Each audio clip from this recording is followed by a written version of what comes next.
Welcome to Business Week, the program that brings you top business stories that made the headlines during the course of this week, including special news interviews, features, market data, and much more.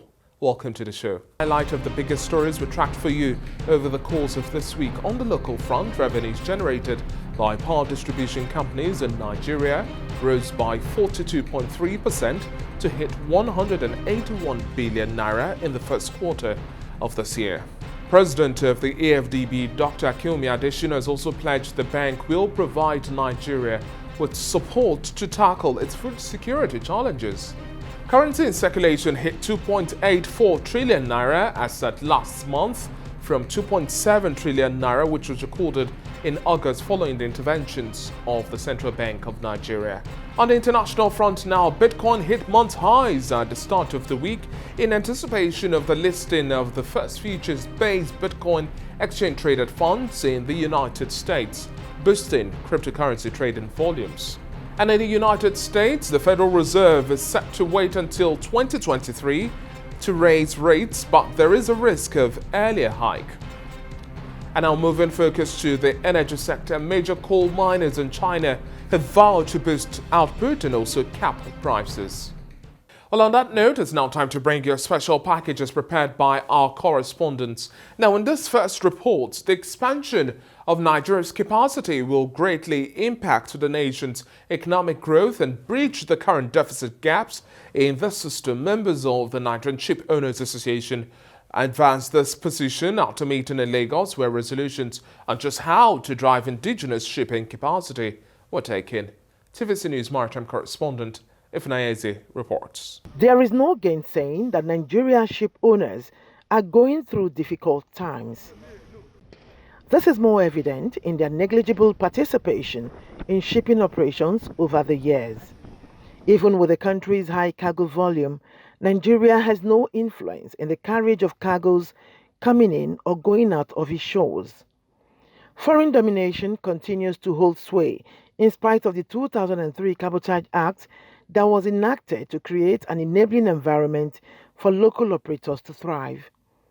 18 years on, it has been tales of woes with no remarkable progress.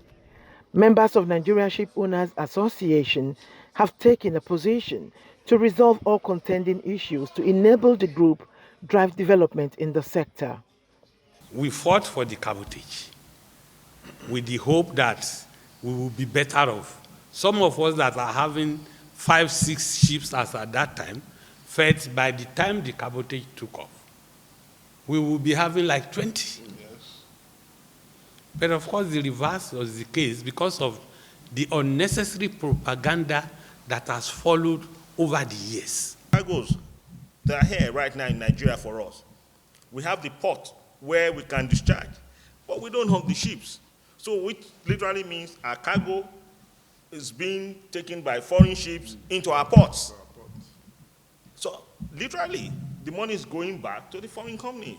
Another thorny issue is the continued delay in disbursing the Cabotage Vessel Finance Fund. Government has been holding on to the fund, which is meant to assist in vessel acquisition. The argument remains the CVFF is not a ship owners fund, it's government fund, and so on and so forth. But the law is explicit. The law says that money, whichever way, let's say the law made it mandatory for ship owners to contribute.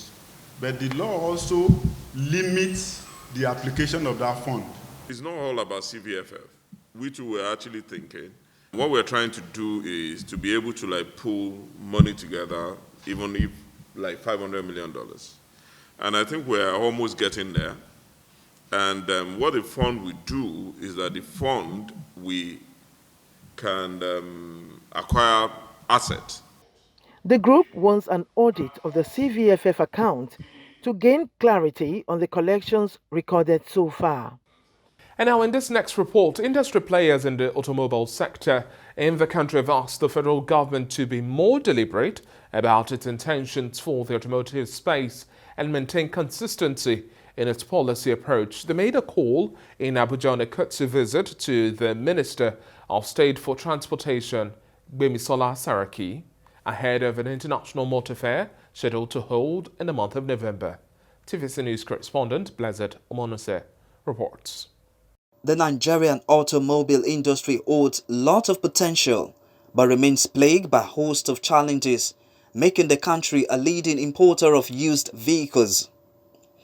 Over the years, past governments have come up with different policies in the name of improving local vehicle manufacturing, but the story still remains the same.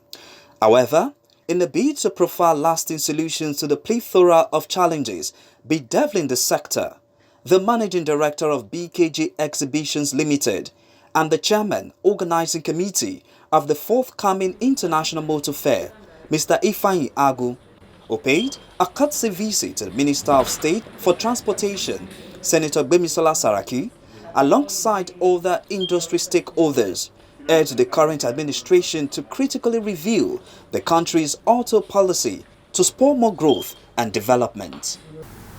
The sector is under heavy stress, and the stress in this sector actually affects Nigerians too, because the burden of the sector is being carried by Nigerians in terms of cost of transportation, in terms of safety accidents due to bad vehicles, and this is what we want the government to look at. There are so many policy somersaults in the sector too that have cost the sector a whole lot of money. Responding to issues on the myriad of challenges confronting the industry in Nigeria, the minister disclosed that the government is putting measures in place to tackle the challenges and will enact policies that will place the country as a hub in Africa. With the fact that AFTA is coming up soon, in order for us to compete properly, yes, we need to have a regulated road transportation system for commercial operators, which now comes to the manufacturers. I also believe that there has not been enough synergy between your association and the federal government, in the sense that we all have to work together in order to achieve what it is. As the call for policy reformation remains paramount to the growth of the Nigerian automobile space, these stakeholders are optimistic that deliberation made here will bring about the needed transformation in the sector. It's now time to bring you the feature on the show today as we look at Nigeria's economy through the lens of the debt to GDP ratio. Tax remains the most sustainable avenue for mobilizing the needed resources for effective, responsive public service delivery and redistribution of the collective wealth of a country. It is also a tool for social justice and human rights. A functioning state that can meet the basic needs of its people must rely ultimately on its tax revenue to meet development objectives, especially the Sustainable Development Goals. This tax summit is aimed at consolidating citizens' engagement and influence on tax policies, addressing other emerging issues, especially in the face of continuing change in the fiscal architecture of the country. Participants are worried that Nigerian external loan reached $28.57 billion as of December 2020.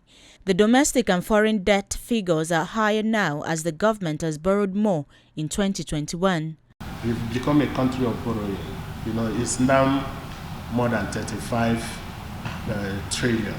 Yeah, and as of June, and for 2022 budget implementation, we have about 6 trillion deficit already. So how is it going to be funded? So we really need to engage and provide policy alternative for the government.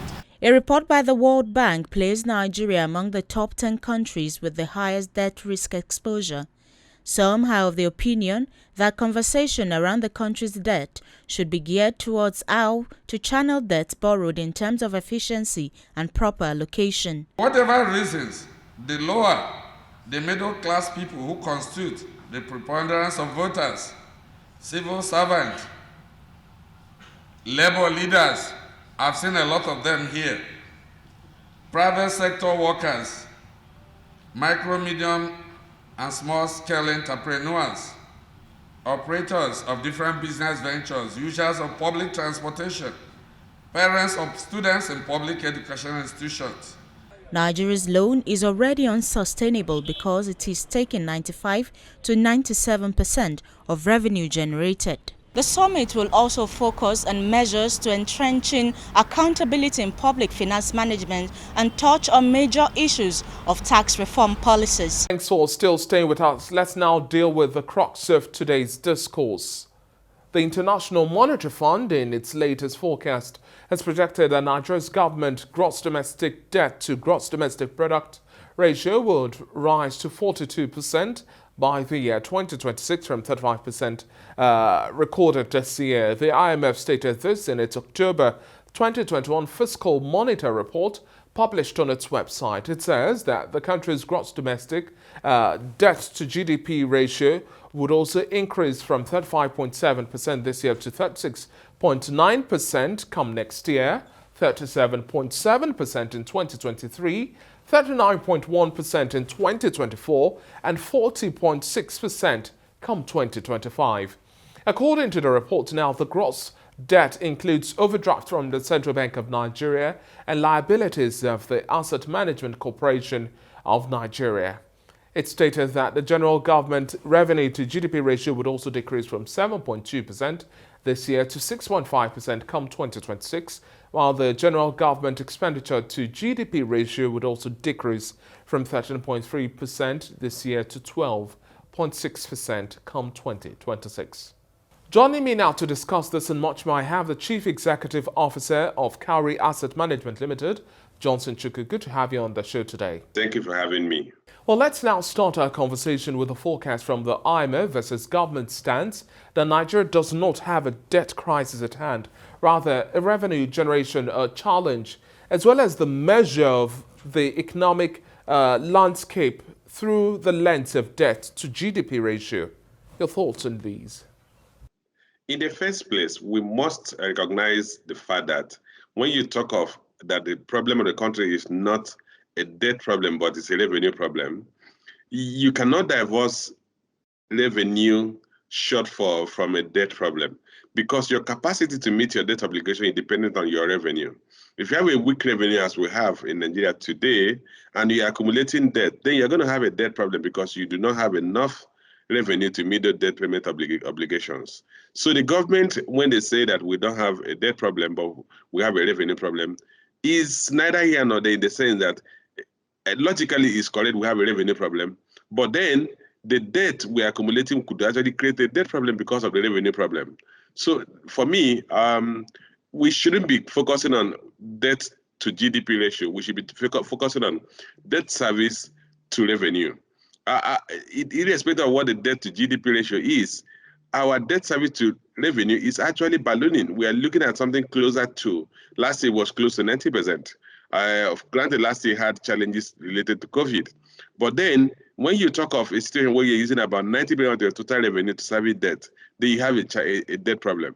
So, and you really can't grow the revenue if you do not have the headroom from, if the debt service is consuming all your revenue, you will not have a window or opportunity to grow that revenue. So that's the challenge we have to face. We have to recognize the fact that we're already having a debt problem because the revenue challenges we have has imposed a debt problem on us. We also see an increase in pressure on the Naira due to government's borrowings and also increase in spending on recurrent expenditure. We have over the years adopted the same old model. What rooms of change do you see government taking out as we also deliberate and look into the 2022 appropriation bill? Okay, if you look at the issue of the government revenue generation and as it relates to the debt level of debt accumulation, particularly federal government borrowing, you have to recognize the fact that the government has continued to increase a recurrent expenditure. Of course, we know the additional debt we're accumulating is leading to an increase in our debt service obligations, which is debt interest payment on loans. And then you have to realize that as it stands today, the Nigerian government at the federal level is not spending one kobo from revenue on capital expenditure. Every kobo we spend on capital expenditure is borrowed. What that means is that we need to ask ourselves, should the government continue to borrow to build infrastructure? Or should we look at a different model that may be more efficient, that we could get far more value for money than the current structure of trying to build revenue from budgetary allocation, which is, as I stated today, total revenue is not enough to cover recurrent expenditure and debt service. So every kobo we borrow, every kobo we spend on capital expenditure is borrowed. And for me, if we have to come out of this quagmire, we need to consider alternative funding of capital assets or infrastructure. The current model is not sustainable because we will continue to create situations where government has to borrow continuously, and that is gradually stifling any opportunity for expansion of the economy. Now, President of the African Development Bank, Dr. Kumi Adesina, insists that Nigeria must tackle, in terms of urgency, its 73% debt service to revenue ratio for the economy to grow. Do you see our vulnerabilities getting higher or lower at the pace of other low-income developing countries? Well, as it stands today, if we continue to borrow, certainly our vulnerability will continue to heighten because, like I said earlier, we are talking about a debt service to revenue of close to 90%, and simply means you don't have any headroom for capital expenditure investment. And remember, the population is growing. Your GDP is growing at an average rate of less than 3%, which is your population growth rate. So you're going to see a situation whereby you have more and more people who are trying to access infrastructure, who are trying to access social benefits, social infrastructure, health care, education, and then the rate at which we are growing those social infrastructure is far below the rate at which we are growing our revenue. So, you're going to see a worsening of our level of poverty as we have witnessed in the past couple of years if we do not make a dramatic turn in our fiscal structure such that we will begin to build infrastructure at a faster rate than the population is growing. Let's now look at the bigger picture of the call for public-private partnerships, more strategic government interventions and policies. These are not as simplistic as the sound in implementation. What sort of investment drive do you expect to see in driving the real sector of the economy and also emergent sectors? Okay, let me start from how we need to drive economic development. You need supporting infrastructure to drive economic development, and we don't have the supporting infrastructure. To build infrastructure, you either have to build infrastructure from budgetary allocation, you bring private capital to build infrastructure. As it stands today, we have already gotten to the clear conclusion that we don't have the revenue profile to build infrastructure from budgetary allocation. And that takes you to what you mentioned here, public-private partnership. The first thing the government should do is develop fiscal, economic, and legal framework that will allow private sector to participate in infrastructure development. The fiscal framework will determine the years of concession, what asset will qualify for private sector investment. Then the commercial policy will define the return threshold, the options that will now allow a subsequent government to revoke such concessions without incurring heavy costs. And then you tie it to a legal framework that will ensure that, one, the concessionaire will keep to the terms of the concession, will meet all the obligations. One of the things we're going to take from that is that the private sector has proven consistently to extract better value for money when they invest in infrastructure than the public sector, because public sector is laden with a lot of leakages that the private sector cannot entertain. So if you allow private sector to build this infrastructure, they're going to come to us at a cost-efficient level. It will allow for productive activities. Manufacturers will come and see this country as a good location to set up their operations, because you're going to have stronger infrastructure supply, such as transport infrastructure. You're going to see better energy infrastructure. You're going to see better logistic infrastructure. And that's the only way to go as it stands today, because we do not have the revenue profile to build infrastructure from budget allocations. And now lastly, with the forex policy in place and the current trading pattern of the naira, Do you see any stability and focus that would also help propel infrastructure development, boost large corporate and MSMEs' ability to sustain their resource base, manage inflation, and reduce their overhead cost? All of these also tied to debts that we see organizations taking as well, or the cost of operation. Well, we have to recognize that we have lived with these foreign exchange challenges for decades. So we should not expect a sudden transformation of our foreign exchange environment in the next couple of years, until we do the heavy lifting. The heavy lifting are what I described earlier. We need to build an economy that will be a productive economy that can produce for local consumption, that can produce for export. We should have multiple sources of export earnings. And it's not going to be a light bulb effect. So you're not going to switch on put on the switch and the whole place gets lighted up. So what I'm saying in effect is that you're not going to have, there is no shortcut to addressing Nigeria's foreign exchange problems.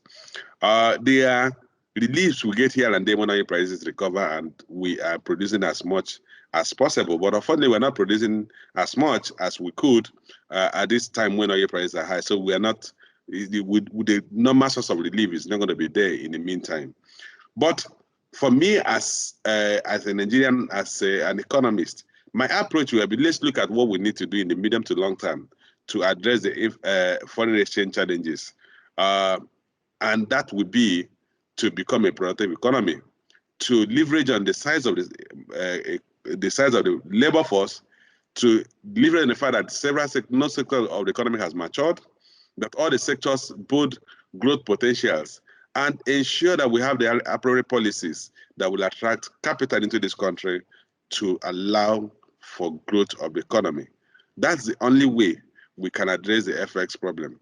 When we have multiple export products, when we have enough efficiency in productive activities in the local economy as to produce for local consumption at prices and qualities that are competitive with what is produced elsewhere in the world. Thank you very much for your time on the show today, Johnson Chuka. It's been a pleasure speaking with you. The pleasure is mine. But just before we go now, here are graphic details of the petrol price watch for the month of September.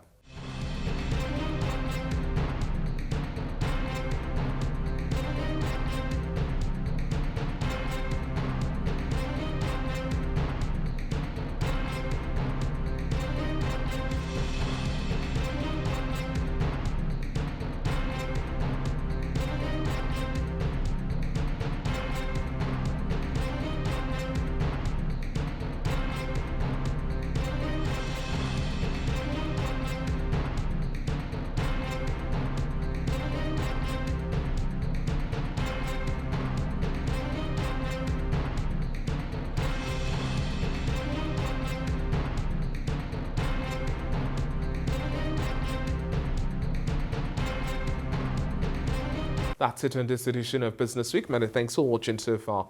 Do enjoy the rest of your weekend. I'm David Alabi. Bye for now.